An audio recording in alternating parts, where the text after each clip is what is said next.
Roast beef and jelly.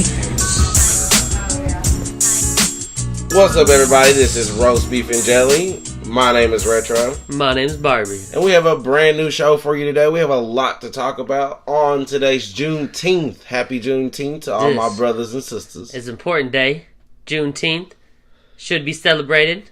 It should, but it's not. It's only a Texas day. Well, that's because that's like they were the last of the slaves were freed in Texas on Juneteenth or whatever. So that's the whole thing. So, but it is a great day. But yeah, shout out to Juneteenth. Everyone should support Juneteenth. Yeah, we got barbecues going. Families having a good time. It's summer. The kids is out. So we just want to shout out to Juneteenth and to all those brothers and sisters out there working hard. Keep doing good for our ancestors. Bloop, bloop. Now, we do have some sad news to share. I'm sure everyone has heard already. Yes. But XXXTENTACION has passed away. Tragic news. So young. 20. Yeah, 20. And I know a lot of people, didn't, may not agree with his music or the things he did in his life, but it was a young life taken, and that's that always, it hit harder for some reason, It did hit hard. Like, I'm not really a big fan of him, but I did have a connection for some reason to this death because he was so young and he did care about his fans. He did care about those kids that were going through things, bipolar disorders. Yeah, he talked a lot about positivity. I feel like I saw one thing of him on live. I didn't of course I haven't listened to a lot of stuff or whatever, but I saw one thing where he's talking about how I guess his struggles and his music is supposed to create positivity or he wanted kids to use it as a sense of positivity or whatever. So I mean he may have some bad things about him, but overall I think he wanted good, He did want good, and all the rappers had a lot good to say about him. Yeah. Kanye, J. Cole, he's not a good rapper, but 6ix9ine. A lot of people came out and said something. In support, kind of and I think the reason why it was so shocking and so I guess polarizing. I know that sounds not in a negative way or not in this is just a general death, but this was I feel like a lot of people who may have not really have listened to his music or really known a lot about him were still affected in a way, and I think it's because of how sudden and how quick it was. It kind of for me it reminded me of yo, death is one click away. Exactly. That's exactly what made me think. Yeah, bro, I started thinking about my life. Yeah, and everything around 100%. Me. Yeah, and I was man, life is so short. He's 20. Yeah, we're barely 20. I'm 24. I'm 22. Yeah, you're 22. So it's quick, bro. It can happen at any minute. Yeah. It's wild. But not only did X die that night, Jimmy Wapo died from Pittsburgh. He was.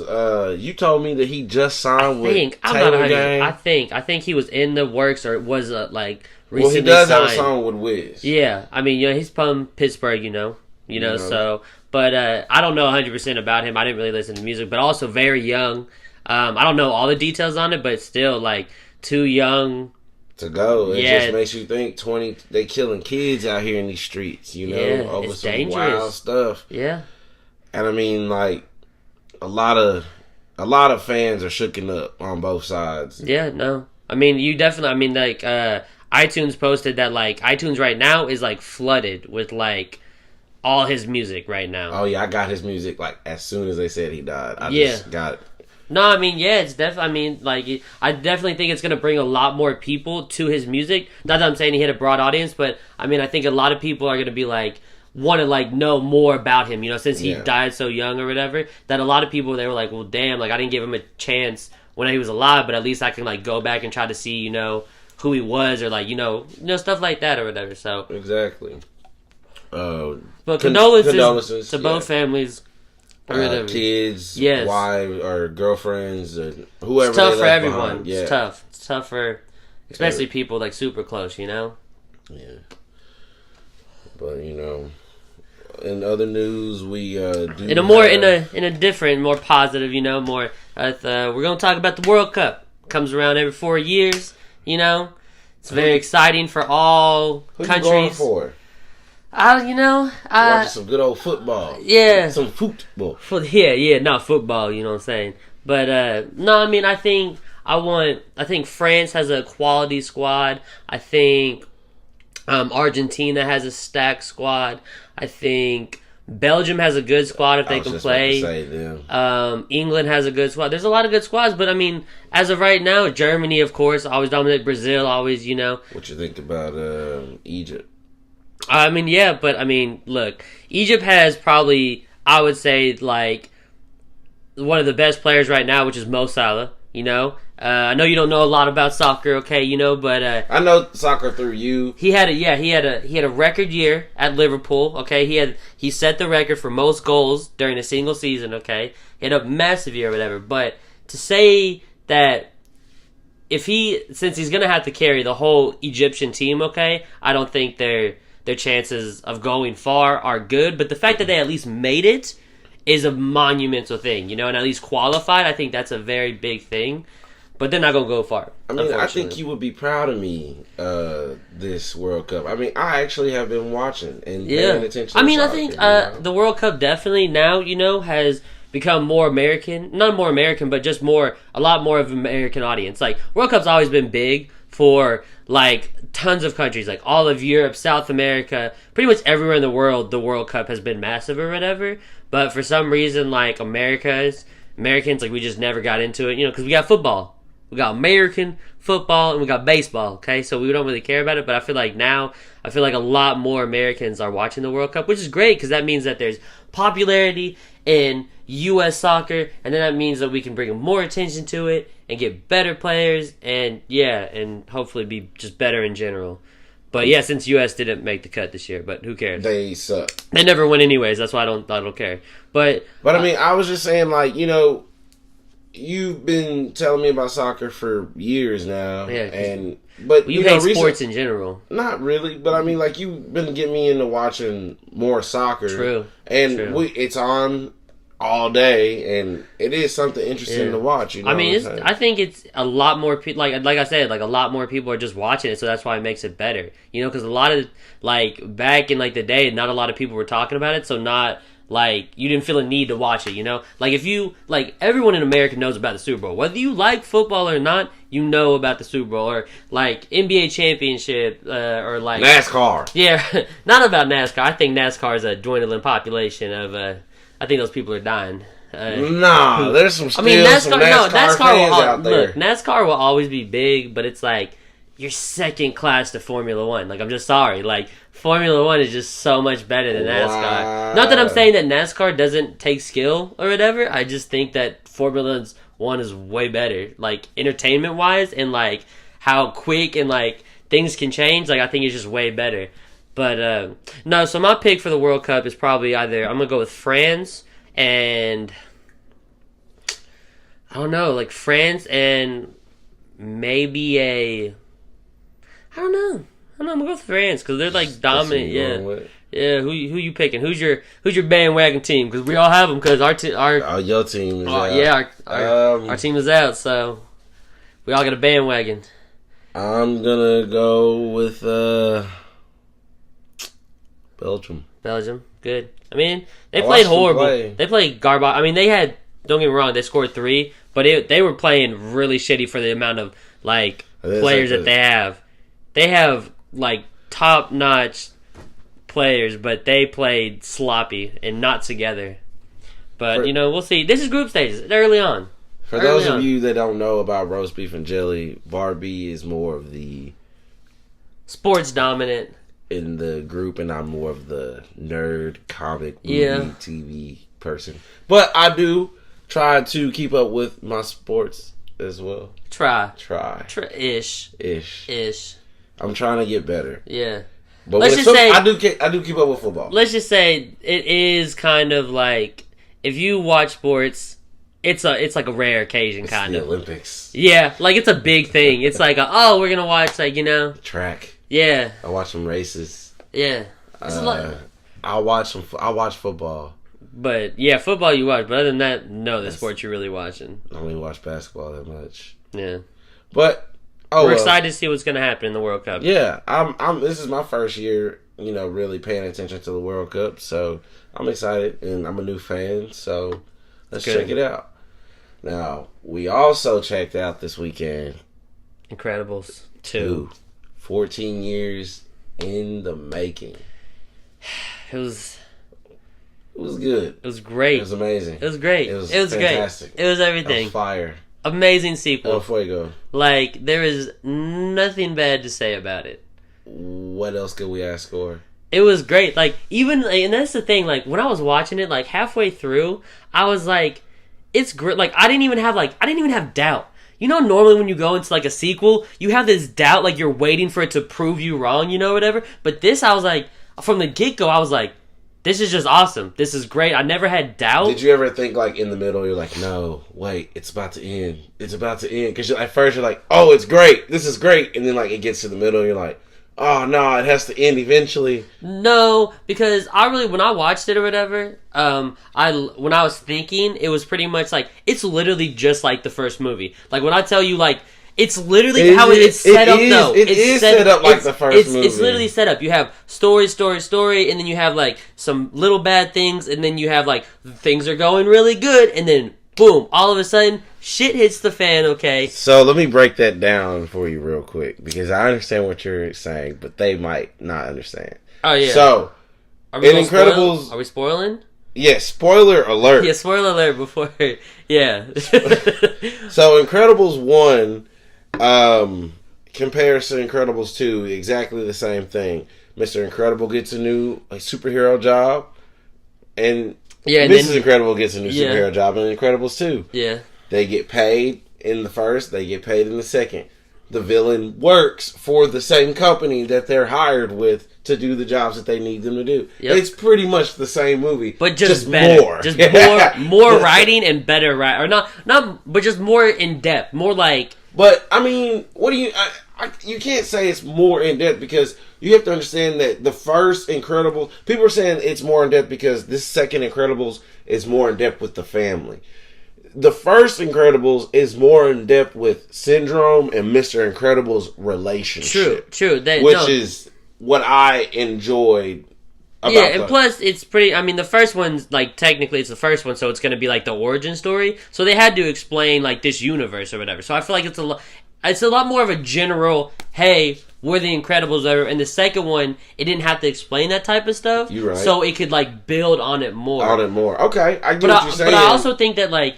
The first one was more of like, it was like 100% like a kid's movie, but you could tell from this one, because of the writing. Yeah, they kind of wrote it for more a little bit older. People who had kids now, people who are just going through everyday life now. Yeah, like that were kids. Yeah. When they saw this movie. Yeah. Which is crazy. Yeah, it's great. It is great. I mean, think about it, like, watching it as a kid, like Incredibles 2, and like growing up with Incredibles 2, and then like, when you're like older, you watch it and you're like, wow.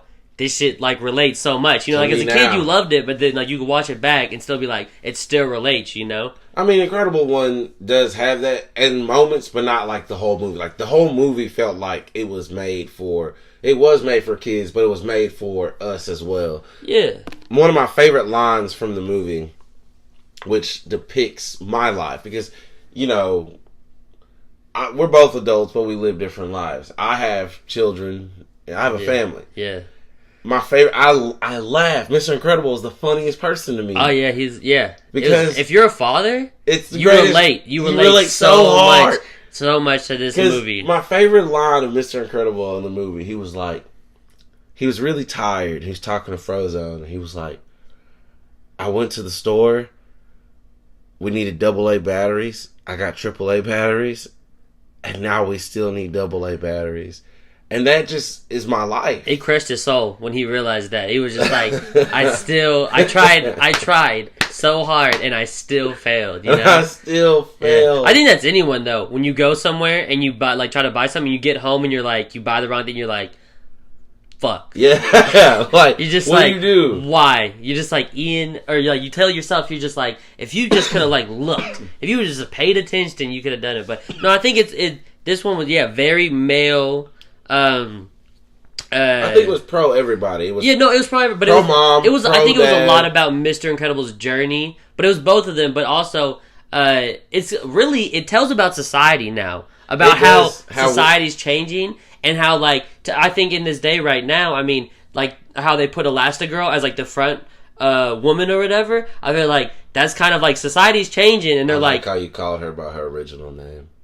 Oh, Elastigirl or whatever. Yeah, but I feel Mrs. Incredible. Yeah, Mrs. Incredible, whatever. But no, I feel like it definitely shows society changing. You know, it's like having like she's the one like making the money, bringing the bread, like he did. It's cool. It's cool to see a reversal. You know, and he was not feeling it, struggling hard, so hard. But I mean, what did you think about like the villain, like?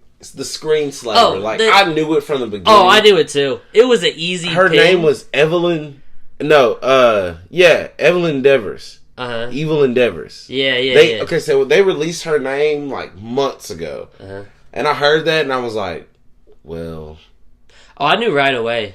I was like, nah. It's always the ones that get too friendly with you, you know? Yeah. And then she was a smart one. Yeah. She was a smarter one out of her and her brother. Yes, yeah. And then, like, you could have told from right in the beginning, when they had the whole thing, when they first met, like Mr. Incredible, Frozo, and Elastigirl or whatever, okay? When they first met with the company, and then, like, he was like, oh, if we didn't outlaw supers or whatever, and then she was like, oh, well, if Dad just would have gone to this... the panic room. And I was like, all right. She's the villain. They could have did a little bit better. There's the motive. But they do that at the beginning in the first one. You could tell that Syndrome was Buddy. Like, it wasn't a big surprise. Like, yeah, I know. Yeah, I feel like I think she was good. It's just that, like, I don't know. Like, maybe I'm just like I think about movies too much or whatever, or maybe I just like I'm paying attention more. Like, if I was a kid, I might not have realized. Known, you know. But we know because we're adults. But I mean, there were certain things. It was still good though. Okay, so here's when I definitely knew. It was like not right before they like said it. It was like a few scenes, like the screenslaver had said, like the world wants to be on a pedestal. They want everything delivered to them and made for them. Yeah. And literally the next scene, Evelyn says the same thing, and I was like, she's the screenslaver.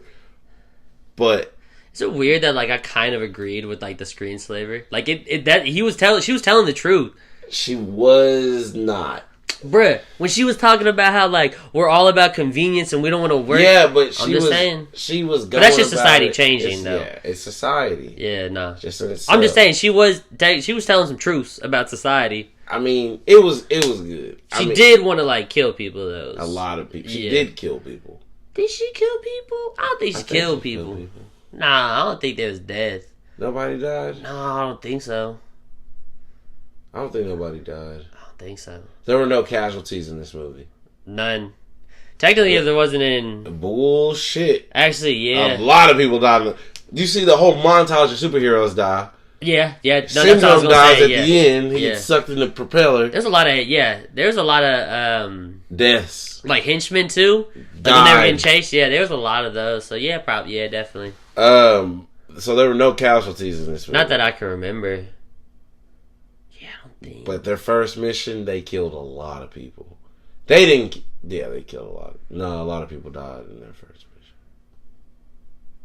Oh, when they were, like, fighting... Syndrome. Yeah.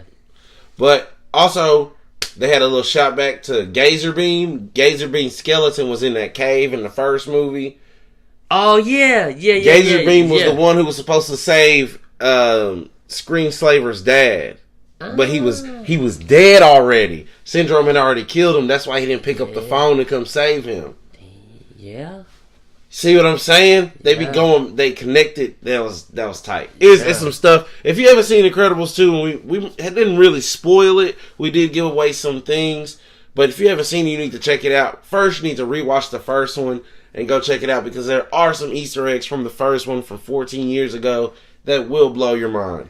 Yeah. Now, what about the short? Did you like the short? I did not personally like the short at the beginning of this one. I liked the end of it, but I didn't like...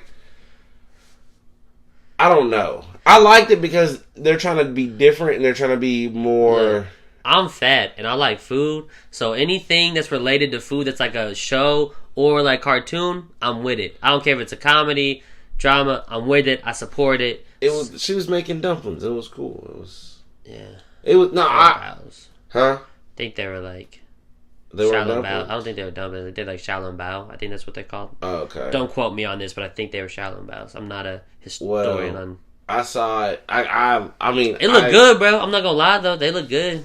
I understand what it's meant, and I got it. It felt a little long to me. It was long, but it was also like some twist.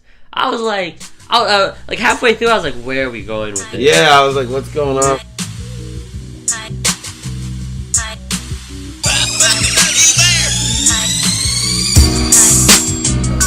Roast beef and jelly.